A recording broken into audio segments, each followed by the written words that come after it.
Notre voyage sur les traces de Peter Travaglini nous emmène à Lys, plus précisément à l'église catholique Sainte-Marie.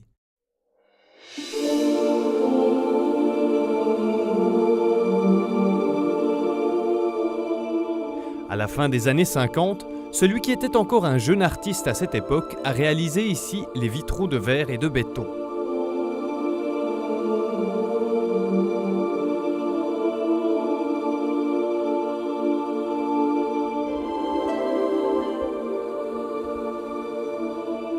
C'est dans cette église que le pasteur Thomas Weber a fait la connaissance de Peter Travaglini, une rencontre marquante.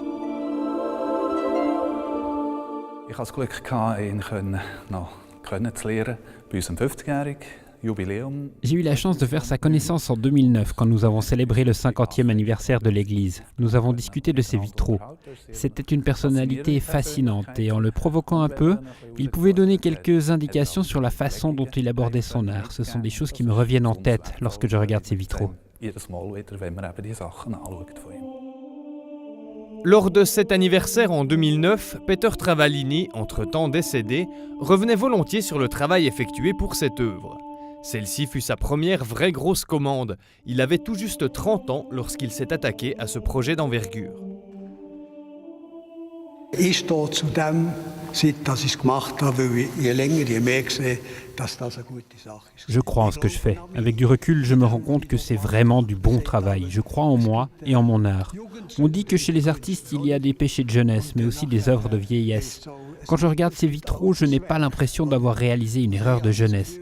Et je ne pense pas non plus laisser derrière moi des œuvres de vieillesse. Ce qu'il laisse derrière lui, c'est en tout cas une énorme collection d'œuvres. Dans son atelier de Buren se trouvent encore beaucoup de maquettes des sculptures et autres travaux qu'il a réalisés.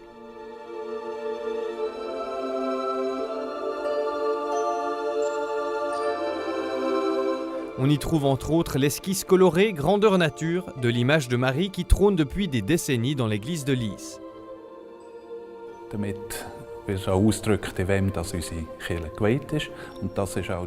Cette œuvre justifie le nom de l'église, Sainte-Marie. Il y a aussi une colombe qui symbolise le Saint-Esprit.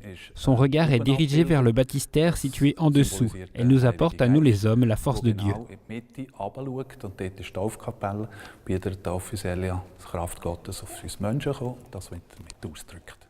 Le bassin de baptême a aussi été imaginé par Peter Travaglini, tout comme d'autres éléments de l'inventaire de l'église, dont la coupe d'eau bénite. L'artiste a également réalisé les remarquables fenêtres triangulaires. Elles représentent d'un côté les 7 sacrements et de l'autre les 7 jours de la création. Voici par exemple le vitrail représentant le 3e jour de la création avec l'apparition des plantes ou, un peu plus provoquant, les hommes du 6e jour, paume ouverte, semblant refuser quelque chose. À sa façon, il a traité ces représentations de manière remarquable. On constate que les 7 sacrements sont très lumineux. En revanche, il a utilisé des couleurs bien plus réalistes pour les 7 jours de la création, ce qui colle bien au contenu. La représentation d'un des jours de la création fait office d'exception dans l'utilisation des couleurs. Il s'agit du 4e. La lune et les étoiles symbolisent les jours, les années et les saisons qui passent. C'est la création du temps que personne ne peut maîtriser. Peter Travaglini en était parfaitement conscient et a toujours cherché à utiliser son temps au mieux. Je suis un créateur. Quand quelque chose de bien m'est proposé, je m'y consacre à fond.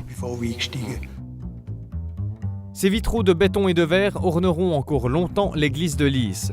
Son art lui a survécu. D'une certaine façon, Peter Travaglini est parvenu à jouer un tour au temps.